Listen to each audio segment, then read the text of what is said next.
But before we do, let's try another joke because I got more jokes. I've been practicing my raw joke. These are just rough drafts, people. So, but I have to do my joke practice. So here we go.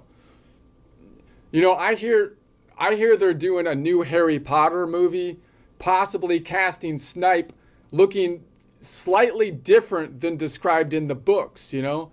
I saw one article complaining that the actor was not appropriate for the role because he was too good looking.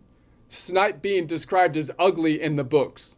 So they'll have to uglify the actor to make it work. And even though that's not the first thing that jumped out at me, like when I was thinking of it, but I do think they have a good point here. I mean, why is it that some character types require like real life accuracy and others do not? From like you know what I mean? Like, for example, you can no longer have like a straight person play like a gay or lesbian person in acting in a role for some, but until recently it was okay to replace dwarfs with like full grown people instead of people with like dwarfism, or just replace them with AI. It was okay to just get rid of the dwarfs, and it's okay to put full grown people, but then they kind of corrected it and they're like, but they'll put AI in it. Although apparently they did totally fix the dwarf discrimination problem by requiring real life dwarf actors to play the voice of the AI, of their AI counterparts, which seems kind of odd. Why not just put the dwarfs in the movie? How is it that you animated the dwarfs and then you couldn't have like a non-dwarf person do the voice of the dwarf when you can't see the person anyway? So why would it matter if it's not their voice that is dwarf-ish, it's the height. It's a physical thing, not their voice. If their physicalness isn't on the camera, then you would think it would, like, the voice isn't different, right? What? Anyways, there's a huge gap in our racial, sex, and disability quotas, which has been overlooked for decades.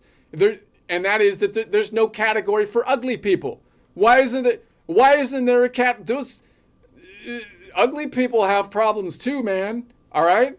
Hollywood takes a character clearly described as ugly, and instead of hiring a legitimately ugly person, there's a ton of legitimately ugly people out there that would be happy to act, okay? And instead of doing, they hire good-looking actors, and then they uglify them. They uglify good-looking actors. For shame. For shame, Hollywood. That actor that became uglified is an imposter. What does he think he's doing up there, pretending to be something he's not? For crying out loud. These people, now that we've identified the problem, we need to take steps to fix this, people. This is how we do it. We've seen the playbook before. We just have to implement what we know here. Step number 1, make ugliness a qualifying disease so we can properly put people into a little box, making it their entire identity so that we can then encourage people to aspire to be ugly so that then we can put them in the little box and call them, that's who they are. They're the ugly person. And then step number 2, we reinterpret the current affirmative action law to encapsulate the newly minted category of ugly people. So somehow being ugly is like equivalent to other things that are under the affirmative act. You know how it works, right? We just expand the category. We just mint out a new thing, and then we put it in under the existing law that was made for something totally different, and then step number 3, we get the